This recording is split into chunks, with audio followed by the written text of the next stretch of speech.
जाएगा। अब लड़का का समझो दिल टूट गया, ठुकरा के मेरा प्यार, तो ये उसका दिल टूट गया है ना, दिल। इस पूरे कहानी को हम मात्र 19 मिनट में समझने वाले हैं और एकदम मजेदार तरीके से। तो आप 19 मिनट तक ध्यान से इस वीडियो को अगर देख लेते हैं तो पूरे जीवन में दोबारा आपको कभी ये पाठ पढ़ने का या दूसरा वीडियो देखने का जरूरी नहीं होगा। हेलो एवरीवन, तो कैसे आप सब? उम्मीद करता हूँ बहुत ही अच्छे और बिल्कुल स्वस्थ है। तो चलिए आज हम नेक्स्ट अध्याय यानी क्लास 12 का दूसरा अध्याय पढ़ेंगे। दूसरा अध्याय क्या है? Love story. अब मेरा नहीं यार, एक लड़का और एक लड़की का। जी भैया पता है, लव स्टोरी। मजा आएगा, तब बहुत ज्यादा मजा आएगा इस कहानी के। बाबू, इस कहानी के ऊपर बहुत सारा फिल्म भी बन चुका है। अगर समय मिले जो फिल्म देखता है वो देख भी सकता है। फिल्म का नाम उसने कहा था, लिख दीजिएगा, आ जाएगा। और अध्याय का नाम भी उसने कहा था। ये कौन लिखे हैं? चंद्रधर शर्मा गुलेरी। और इनका ये कहानी समझो कि एक अमर कहानी है। एक अमर कहानी के रूप में 3 कहानी ही लिखे और तीनों को अमर बना दिया। और इसी से इतना चर्चित हो गए कि क्या बताएं। इनके कम लिखकर बहुत ज्यादा ख्याति पाने वाले ये एकलौते लेखक हैं। ठीक है, तो चलिए सबसे पहले हम इस कहानी को अच्छे से समझेंगे। यहाँ पर कुछ लिखा गया है उसका हम उपयोग नहीं करेंगे। ये आप लोगों के लिए लिखे हैं कि आप लोग इसे पढ़ सके। और पूरा अध्याय इतना ही में है, बस एक पेज मारिए, पूरा अध्याय फिनिश। जबकि 5 खंड में उसको करके दिया है, 4-5 पेज में है। तो आइए हम इस कहानी के मुख्य पात्र से और लेखक क्या कहते हैं वहां से शुरू करते हैं। लेखक सबसे पहले जो बाजार होता है, भीड़ भड़ाके बाजार में होता है, तो वहां से शुरू करते हैं। बोलते हैं कि अक्सर आप बाजार में भीड़ भड़ाके देखे होंगे जहां पर बैलगाड़ी और गाड़ियां आती रहती है। अगर आप किसी गाड़ी के आगे आ गए तो गाड़ी वाला बोलता है तुझे दिखाई नहीं दे रहा है, अंधा है क्या, उतना रोड छोड़कर आया है, उधर नहीं चल सकता है। यानी ऐसे ऐसे शब्द बोलते हैं जैसे कान पक जाता है, पीठ छिल जाता है। ऐसा लेखक कहते हैं कि कान पक जाता है और पीठ छिल जाता है। अगर ऐसा आपके साथ होता है तो आप एक बार अमृतसर में आइए, यानी पंजाब में जो अमृतसर है यहाँ पर आइए। तो क्या आप कहिएगा वहां पर लोग गाड़ी जब आगे जाएंगे तो मिठाई खिलाएंगे, प्रसाद देंगे, पैसा देंगे कि तू मेरे गाड़ी के आगे आया, ये ले 500 रुपया, तू मेरी गाड़ी से किचराने के लिए आया, ये ले 1000 रुपया। नहीं, ऐसा नहीं होता है। वो भी बोलते हैं मगर उनके शब्दों को सुनकर बहुत अच्छा लगता है। जैसे वहां पर कोई चला जाए बूढ़ा व्यक्ति तो बोलेंगे अरे क्यों मरने आ रहे हो, अभी तुम्हारा उम्र बहुत जीने का है। अरे पुत्र प्यारे, यानी कि अभी तुम अपने पुत्र के लिए प्यारे हो, क्यों मरना चाहते हो, अभी तुम्हारा उम्र बहुत यानी बहुत दिन जियोगे। तो ऐसे ऐसे शब्द को बोलते हैं जैसे सुनने में बहुत अच्छा लगता है। लेकिन यहाँ पर ऐसा ऐसा शब्द बोलेगा लूना कि दिमाग खराब हो जाएगा कि मार दे, तप से दे दे इधर से, पड़ाक से इधर। लेकिन क्या करेंगे? तो अब देखिए, अमृतसर बाजार है जहाँ पर बहुत भीड़ भड़ाका रहता है और लोग सामान खरीदने, बाजार में सामान खरीदने जाएंगे तो सामान खरीदने जाते हैं। तो वहां पर एक दिन एक लड़का जाता है दुकान।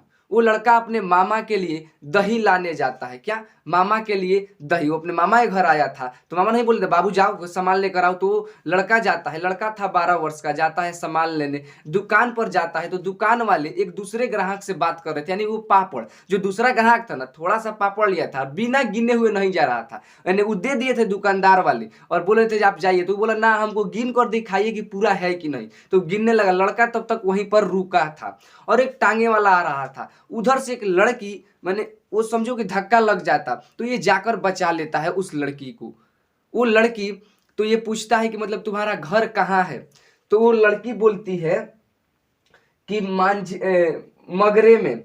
तो बोलती है मतलब कहाँ रहती हो? तो अंतर सिंह की बथान में, अंतर सिंह की बैठक में, सॉरी, वो जो हमारे मामा हैं। और लड़का कहाँ रहता है? माझे में, मामे के घर। लड़की पूछती है तो इन लोगों में बात होने लगता है क्योंकि वो बचाया है तो अब तो हीरो बन गया भैया। और कहानी का हीरो यही 12 साल का लड़का और 8 साल की लड़की हीरोइन है। तो ये लड़का पूछता है उससे, यानी उस लड़की से, जब सामान दोनों ले लेते हैं और चल जाते हैं घर को। लड़की आई थी रसोई के लिए बढ़िया लेने। तो लड़का पूछता है उससे कि क्या तेरी कुड़ाई हो गई है? यानी कि पंजाब में कुड़ाई यानी मंगनी को बोलते हैं। क्या तेरी मंगनी हो गई? यहाँ पर हम लोग मंगनी बोलते हैं और वहां पर कुड़ाई बोला जाता है।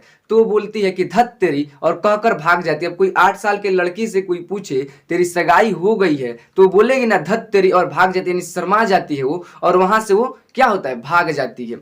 उसके बाद यानी कि ये दोनों अकस्मात अक्सर कभी कभी सब्जी वाले के दुकान पर, कभी दूध दही वाले के दुकान पर मिल जाते। यानी जो एक ही गांव में रहेगा वो कभी मिल नहीं जाएगा। तुम हो, हाँ तुम्ही को बोल रहे हैं भाई, अरे तुम्ही को कभी जा रहे हो स्कूल में पढ़े हो और स्कूल से आ गए, अब 12th में हो, स्कूल नहीं जाते हो, तो किसी से कभी भेंट हो गया बाजार पर, नहीं होता है, हो जाता है, भेंट कभी हो जाता है। उसी प्रकार इन दोनों का भी अकस्मात यानी अचानक कभी भेंट हो जाता। तो लड़का बार बार एक ही सवाल पूछता, क्या तेरी कुड़ाई हो गई है, यानी मंगनी हो गई है। और लड़की हर बार यही बोलती, धत तेरी कहकर भाग जाती। लड़की धत तेरी कहकर भाग जाती। एक बार धत तेरी कहने के बजाय लड़की उसके विरुद्ध बोलती, और जब लड़की आई तो वो बोली, यानी कि मैं जा रही हूं अपने घर। तो बोला ही क्यों, तो ये उदास हो गया। तो लड़की बोली, क्या आज नहीं पूछोगे कि तेरी कुड़ाई हो गई? तो ये पूछता है, तेरी कुड़ाई हो गई? तो बोलती है कि हाँ। तो लड़का पूछा, कब? तो बोली, कल। देखते नहीं हो नया साल यानी चद्दर पहनी हूं। तो लड़का काफी उदास हो जाता है। बाबू अब उसका जिससे वो प्रेम करता है और वही बोल दे कि हाँ मेरी सगाई हो गई, तो उदास होगा ना। अब लड़का उदास हो जाता है और इन दोनों का फिर से मिलन 25-26 वर्ष बाद प्रथम विश्व युद्ध में होता है। विश्व युद्ध के मोर्चे पर इन लोगों का फिर से मिलन होता है। अब लड़का कैसे वहां तक पहुंचा है, बीच की कहानी क्या है, इसको फिर से अब हम आगे चलेंगे और थोड़ा सा पीछे आएंगे, तब अच्छे से समझ में आएगा। अब लड़का का समझो दिल टूट गया, ठुकरा के मेरा प्यार। तो ये उसका दिल टूट गया है ना, दिल टूट गया है। तो अब वो समझो कि वहां से गया गुस्से में, अगर गाड़ी वाला आ रहा है तो उसको ढाते जा रहा है, कोई दरवाजा आ गया उसको तोड़ दिया, पूरा गुस्सा में था।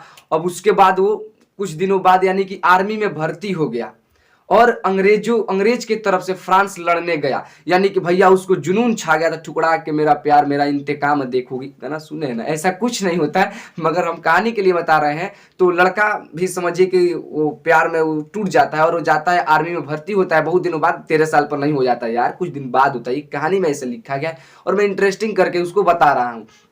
भर्ती हो जाता है लड़का। तो इस लड़ाई चलते रहती है। वहां पर 5 लोग थे। कौन कौन?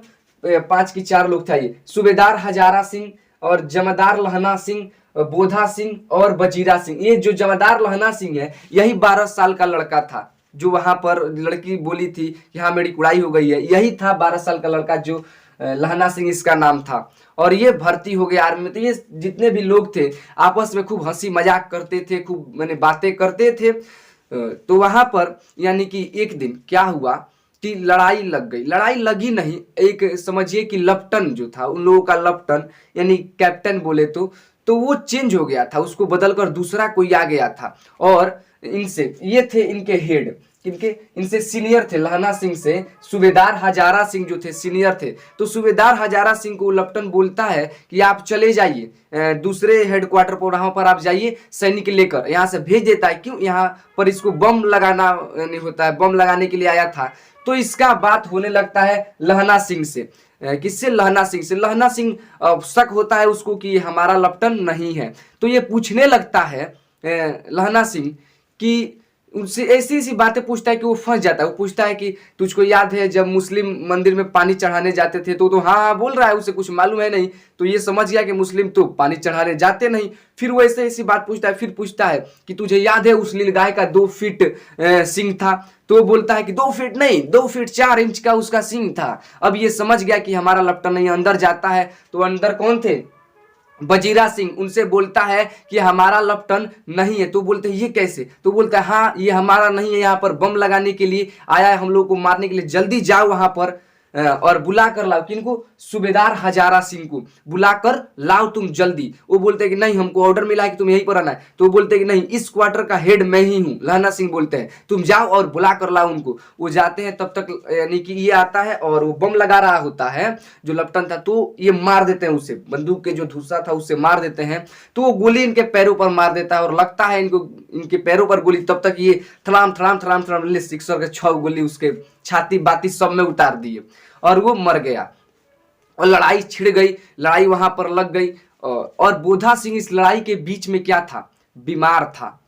बोधा सिंह इस लड़ाई के बीच में बीमार था और उसका पूरा ख्याल कौन रखते थे? लहना सिंह। अब लहना सिंह बोधा सिंह का ख्याल क्यों रखते थे, थोड़ा सा पीछे हम जाएंगे तब ये फिर समझ में आएगा। देखिए, तो ये लड़ाई चलते रहता है। तो एक दिन चिट्ठी आता है इनके घर से, किनके पास? सूबेदार हजारा सिंह के पास, कि लहना सिंह को मतलब भेजिए।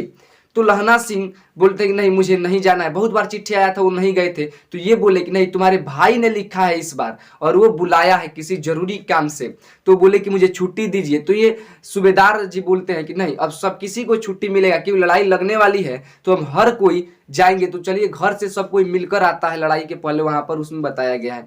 तो ये भी अपने घर जाते हैं, ये भी सब कोई जाता है। तो ये बोलते हैं सूबेदार हजारा सिंह कि जब उधर से आना अपने घर से तो मेरे घर होते हुए चलना, रास्ते में मेरा घर पड़ता है। जैसे कोई नहीं बोलेगा कि आना तो मेरे घर होते हुए चलना, रास्ते में मेरा घर पड़ता है। तो बोले कि ठीक है, अपने घर गए, वहां पर लहना सिंह घर गए। मेन हीरो लहना सिंह ही है।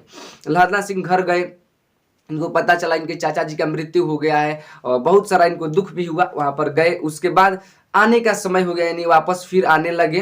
तो वो बोले थे अपने माँ से कि मैं आऊंगा, मुझे कुछ नहीं होगा, लड़ाई की बात है, यहाँ मैं जा रहा हूँ। माँ रोकने लगी तो बोले कि नहीं, एक फौजी का यही काम है, एक फौजी का यही काम है। तो वो चले गए और रास्ते में इनको याद आया कि मुझे किनके किनके साथ जाना है, यानी सूबेदार हजारा सिंह जी के साथ उनके घर से होते हुए जाना है। तो ये वहां पर गए और तो वो बोली, जो सूबेदार की पत्नी थी सूबेदारनी, वो क्या बोली कि मेरा बच्चा अभी तो बहुत छोटा है, इसको क्यों ले जा रहे हैं। तो वो बोला कि माँ मुझे कुछ नहीं होगा। तो वो बोली चुप तू अभी बालक है। तो बोली कि नहीं, लड़का बोला कि नहीं मुझे कुछ नहीं होगा। लड़का कौन था? बोधा सिंह जो था वो लड़का था किसका? हजारा सिंह जी का लड़का कौन था? बोधा सिंह। बोधा सिंह हजारा बोधा सिंह किनका था? हजारा सिंह का लड़का था। तो वो बोली कि ठीक है, जब आप जाइएगा, सूबेदार ने हजारा सिंह की पत्नी वो बोली कि ठीक है, तब तक आप मंदिर से होते आइए, मंदिर चले जाइए, वहां से आशीर्वाद ले लीजिएगा। तो ये तब तक आए तो यहीं पर बाहर गेट पर खड़ा था लहना सिंह। तो हजारा सिंह बोले कि तुम यहीं पर बैठो, तब तक हम मंदिर से आ रहे हैं। वो दोनों चले गए मंदिर और यहीं पर अब सूबेदारनी आती है, यानी चाय वो लेकर, भाई हित परित को चाय वो पूछेगी कि नहीं, चाय लेकर आती है। अब सूबेदारनी पहचान लेती है, लेकिन लहना सिंह नहीं पहचानता है। अब भैया पता चला तुमको ये सूबेदारनी कौन है? तो ये सूबेदारनी वही प्रेमी है लहना सिंह की, जो 8 साल यानी की थी, तो इसे टांगे से बचाया था और बार बार पूछता था तेरी कुड़ाई हो गई, वही लड़की थी सूबेदारनी। अब समझ में आया? सूबेदार हजारा सिंह की पत्नी, शादी हो गया था, जब ये फौजी बना वहां से एकदम दिल इसका टूटा और वहां से चला आया, वो अपने घर गई थी। तो बीच में उसका बाद में शादी हो गया, बाबू शादी हो गया, लेकिन ये अपना शादी नहीं किए थे, ये प्रेम करते थे, बहुत ज्यादा उससे प्रेम करते थे। तो क्या बोली, वो तो पहचान गई। तो वो बोली कि मतलब लड़की बोली कि अमृतसर बाजार नहीं जाते हैं। तो वो बोले कि हम समझे नहीं। पहले बोली अमृतसर बाजार अब नहीं जाते हैं, तो समझे नहीं। तो बोले कि तेरी कुड़ाई हो गई, जैसे वो बोली तो ये समझ गए। अब यहाँ पर ये बोलती है कि जैसे अमृतसर में तूने, यानी तुमने बचपन में मेरा रक्षा किया था, टांगे के नीचे से बचाया था जाने से, वैसे ही मैं तुम्हें कह रही हूँ, अगर मुझसे प्रेम करते हो तो मेरे पति और मेरे पुत्र का रक्षा करना। हाय रे विपत्ति, मेरे पति और पुत्र की रक्षा करना। उसके बाद वहां से वो तीनों लोग चले जाते हैं। कौन? सूबेदार हजारा सिंह, उनके लड़के बोधा सिंह और ये लहना सिंह जाते हैं। तो जो था बोधा सिंह का तबीयत खराब हो जाता है वहां पर युद्ध के समय। तो उसको उसका पूरा देखभाल यही करते थे। कौन? लहना सिंह। लहना सिंह क्यों करते थे समझ में आ गया, उनके प्रेमी का लड़का था, तो ये नहीं करेंगे, देखभाल करेंगे, और वो बोली थी इसीलिए कर रहे थे। अब इसको बहुत ठंड लगने लगा तो अपना जैकेट निकाल कर उसको पहना दिए। जो वजीरा सिंह था वो पूछने लगे कि आखिर क्या है तेरा, कि जो तू इतने ठंड में मर रहा है, और उसे अपना जैकेट दे दिया। वो बोले कि आप नहीं समझिएगा कि वो मेरा क्या है। ठीक है, उसके बाद ये लड़ाई चलने लगती है, चल रहे थे, और बोधा सिंह जो है सोया रहता है, और समझो कि लड़ाई बहुत तेज हो जाती है, हमला हो जाता है। तो बोधा सिंह भी हथियार लेकर आ जाता है और लड़ने लगता है एकदम। तो क्या होता है, इनको गोली लग जाती है। किनको? लहना सिंह को। लहना सिंह को कैसे लगती है? अब बोधा सिंह का तबीयत खराब है, वो लड़ने आ गया। बोधा सिंह को जैसे गोली लगने वाली होती है तो ये अपने पर ले लेते हैं, यानी अपने पर रोक लेते हैं। ये वचन दिए थे सूबेदारनी से। वो सूबेदारनी कौन थी? इनकी बचपन की प्रेमी। तो ये आगे आ जाते हैं और रोक लेते हैं उसे। तो इनको बहुत सारा गोली लग जाता है, लेकिन फिर भी एक कपड़े से ढक कर, और गोली यानी कि सूबेदार हजारा सिंह को भी लगा है और बोधा को भी लगा है। तो ये दोनों को हॉस्पिटल भेज देते हैं, अपना ढककर उनको भेज रहे होते हैं, लहना सिंह को, सूबेदार हजारा सिंह को और बोधा सिंह को। तो बोले सूबेदार हजारा सिंह जी से कि देखिए, आप कहिएगा अपने सूबेदारनी से, बोल दीजिएगा कि मैंने कर दिया क्या, जो उसने कहा था सो मैंने कर दिया, उसने जो कहा था मैं कर दिया, इसीलिए इस कहानी का नाम पड़ा उसने कहा था। अब समझ में आया, किसी से किसी ने कुछ कहा था, तो यही सूबेदारनी ने इनसे कहा था कि मेरे पति और पुत्र का रक्षा करना जैसे मेरा रक्षा किए थे टांगे के नीचे से, यानी बचाए थे। तो यही बोले सूबेदार से कि कह दीजिएगा कि मैंने कर दिया जो उसने कहा था। उसके बाद इसका मृत्यु हो जाता है, किसका? लहना सिंह का। तो अखबार में छपता है कि भारत के 15 सैनिक शहीद हो गए हैं, उसमें लहना सिंह का भी नाम था। अब जो बोधा सिंह था वो पेपर लेकर गया अपने घर, तो उसके माता और पिता बैठे हुए थे, तो बोला कि पिताजी बहुत दुखद समाचार है, 15 शहीद तो हुए ही हैं, हमारे एक यानी कि डिपार्टमेंट का था लहना सिंह, वो भी शहीद हो गया। अब उनकी आंखों में आंसू आ गया, वो भी समझो कि आंखों से आंसू निकलने लगा। सूबेदारनी की जो इसकी बचपन की प्रेमी थी, प्रेमी नहीं वो प्रेम करते थे, तो आंसू आ गया। अभी इनको याद आया कि लहना सिंह हमसे बोला था कि आप बोल दीजिएगा कि मैंने कर दिया उसने जो कहा था। तो ये बोलते हैं कि सूबेदारनी, लहना सिंह आखिरी में बोला था कि सूबेदारनी से बोल दीजिएगा उसने जो कहा था मैंने कर दिया। और इसी तरह इस कहानी का यहीं पर खत्म हो जाता है। और इस कहानी से हम सीखते क्या है, यहाँ पर आप देख सकते हैं अंततः क्या होता है, लहना सिंह युद्ध में शहीद हो जाते हैं। इस प्रकार यह कहानी त्याग, प्रेम, देशभक्ति इत्यादि भावना को प्रकट करती है। त्याग कैसी, इस कहानी से पता चलता है कि एक 12 साल के लड़के ने त्याग किया है, यानी कि एक 12 साल का लड़का ने कितना त्याग किया, आप ये चीज इस कहानी में समझ ही गए होंगे। प्रेम, यानी प्रेम को आप देख ही ले कि प्रेम के लिए इस लड़के ने क्या किया, यानी कि ये नहीं कि उससे प्रेम हुआ और उसका शादी हुआ छोड़ दिया, नहीं, उसके बाद उसके पति और पुत्र का भी रक्षा किया। तो यहाँ से प्रेम की भावना प्रकट होता है। त्याग, ये आदमी के अंदर त्याग होना चाहिए। देशभक्ति, अपने देश के लिए यानी मर मिटा, तो देशभक्ति इत्यादि भावना को प्रकट करता है। यानी कि त्याग, प्रेम और देशभक्ति को यह कहानी बताता है कि एक छोटा सा बालक के जीवन में कितना त्याग करना पड़ता है और वो अपने प्रेम को कैसे आगे तक ले जाता है और देश के लिए क्या करता है। इस कहानी से हम यही सीखे। तो देखिए, सबसे पहले ये कहानी अब खत्म हो गया और ये जो लिखा है ये आप लोगों के लिए मैंने लिखा है कि जब भी आपको ये कहानी भूले, यानी भूलिएगा नहीं, ये तो दिमाग में घुस गया, लेकिन कभी भूल भी जाए तो इसको आप एक बार पढ़ लीजिएगा, आप पढ़ते रहिएगा। अरे स्क्रीनशॉट, जी भैया मालूम है, स्क्रीनशॉट लेकर पढ़ना है, ठीक है। तो इसके अगले वीडियो में हम मिलेंगे अगले अध्याय के साथ। बहुत ही अच्छे तरीके से यह अध्याय खत्म हो